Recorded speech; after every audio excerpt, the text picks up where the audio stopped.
Selamat malam dan selamat beribadah. Shalom.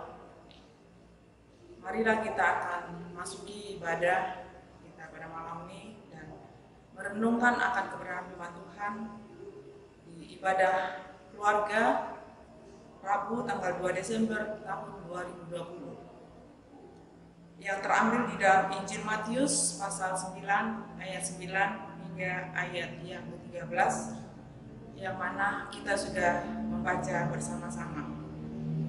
Adapun tema dari renungan untuk kita pada malam ini adalah ikutlah aku, bukan ikutlah aku dalam kutip huruf kecil.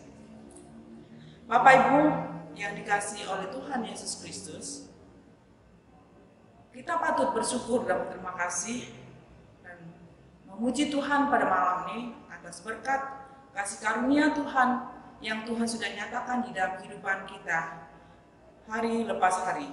Sehingga pada malam ini kita dapat mengambil waktu untuk datang menyembah Tuhan, memuliakan nama Tuhan, serta mendengarkan akan kebenaran firman Tuhan.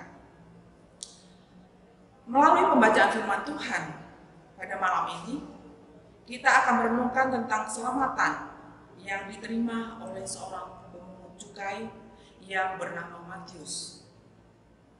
Melalui pembacaan firman Tuhan ini bahwa kita tahu tentang kehidupan Matius merupakan seorang pemungut cukai. Banyak orang salah paham dengan kepribadian Yesus untuk menyelamatkan orang berdosa. Yang mana Yesus datang kepada Matius di rumahnya dan makan bersama-sama dengan dia, bersama-sama dengan orang-orang pemungut cukai lainnya dan murid-muridnya. Pada ayat yang ke-9, Yesus berkata kepada Matius pemungut cukai, "Ikutlah aku." Ada kekuatan yang menggerakkan dalam panggilan ini. Sedangkan Matius tidak tahu kalau ia akan dipanggil oleh Yesus untuk mengikutnya. Kita tahu bahwa setiap kehidupan manusia, Yesus yang lebih dahulu mengasihi kita. Yesus yang memanggil kita untuk menjadi murid-muridnya. Sehingga lewat pembacaan firman Tuhan pada malam ini kita akan merenungkan. Sebab bukan kita yang memilih dia, melainkan dia yang memilih kita. Yohanes pasal 15 ayat 16. Sebab Yesus yang dahulu memilih kita untuk menjadi anak-anak tebusannya. Perkataan Yesus ini dapat mengubah hati manusia, terutama Matius, sehingga secara spontan ia mengikuti panggilan Yesus. Matius adalah seorang pemungut cukai dan petugas cukai di pelabuhan Kapernaum, merupakan petugas pajak yang ada seperti saat ini, yang mana hidupnya berkelimpahan dengan harta, dengan mendapatkan penghasilan, keuntungan yang besar dari hasil pekerjaannya sebagai seorang pemungut cukai. Sehingga pada waktu Yesus memanggil untuk mengikutinya, ia tidak menolak dengan dalih apapun, sehingga ia bangkit dan mengikuti Yesus. Tidak ada yang dapat mencegah Matius untuk mengikuti Yesus dan tidak minta pertimbangan dari siapapun, baik keluarga maupun teman sekerjanya. Dan ia melepaskan semua harapan untuk mendapatkan kedudukan dan mendapatkan jabatan. Sehingga dia melepaskan semuanya itu, maka dengan sepenuh hati Matius, pemungut cukai itu mengikut Yesus dan menjadi muridnya. Bapak Ibu, saudara-saudari yang dikasihi oleh Yesus Kristus, di bagian kedua, di dalam ayat yang 10 dan ke-11, di sana orang Farisi melihat Yesus bersama-sama dengan pemungut cukai dan orang-orang berdosa di rumah Matius sedang makan bersama-sama. Sehingga reaksi negatif yang timbul dari mereka dan mereka mencela perbuatan Yesus yang mencari kesalahan Yesus untuk menyalahkan Yesus. Dan mereka adalah angkatan orang yang sombong suka mengagungkan diri dan mencari kesalahan orang lain, beribadah di tempat-tempat umum dan di pasar-pasar. Pada ayat ke-12, di sana Yesus menyatakan dan mendengarkan ucapan mereka yang mereka lontarkan kepada murid-muridnya.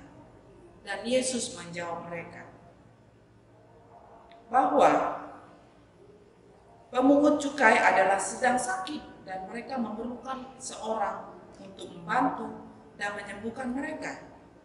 Sebab dosa adalah penyakit jiwa yang dialami oleh mereka, yaitu pemungut cukai. Bahwa orang berdosa itu sakit secara rohani, sehingga Yesus mengasihi mereka.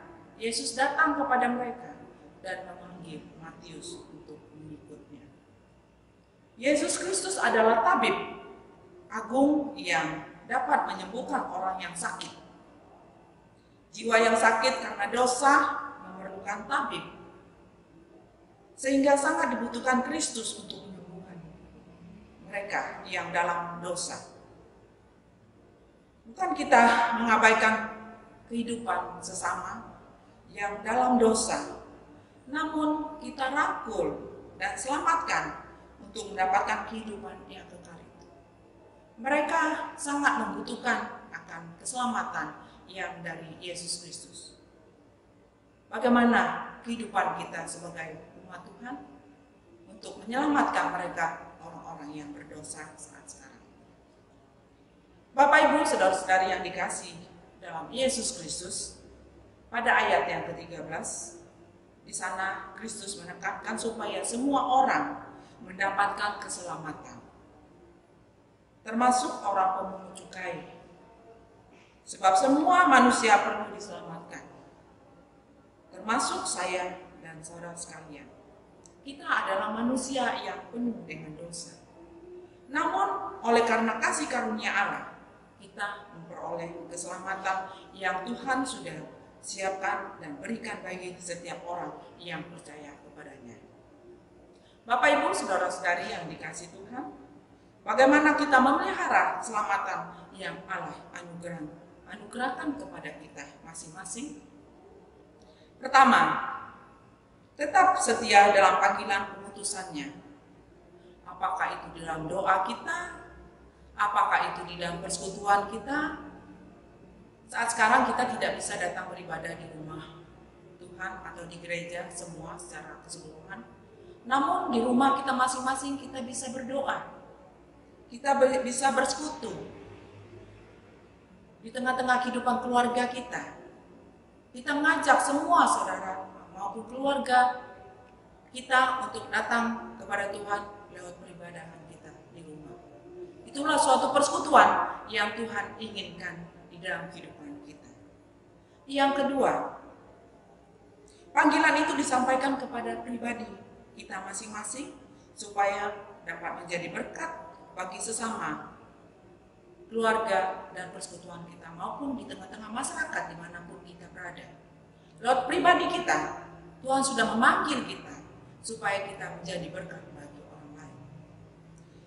Bagian yang ketiga, jadilah saksi bagi Kristus dimanapun kita berada, melalui pengalaman iman yang sudah kita miliki untuk dinyatakan kepada sesama melalui kehidupan yang Tuhan sudah anugerahkan kepada kita. Bagaimana kita menjadi saksi? Apakah kita menyampaikan firman Tuhan saja? Firman Tuhan sudah mengingatkan kita lewat sikap kehidupan kita yang baik dan benar. Itu adalah suatu kesaksian yang hidup yang kita nyatakan kepada orang yang ada di sekitar kita. Bapak Ibu saudara-saudari yang dikasihi Tuhan Yesus Kristus, pertanyaan bagi kita, maukah kita mengikuti Yesus, setia kepada Yesus? Yesus sudah menjadi teladan bagi kita di dalam segala aspek kehidupan kita. Sebagaimana Pak Matius yang sedia meninggalkan pekerjaan dan mengikut Yesus. Oleh sebab itu kita harus utamakan Tuhan di dalam kehidupan ini. Segala aktivitas, tugas dan tanggung jawab kita Tuhan yang mengendalikannya.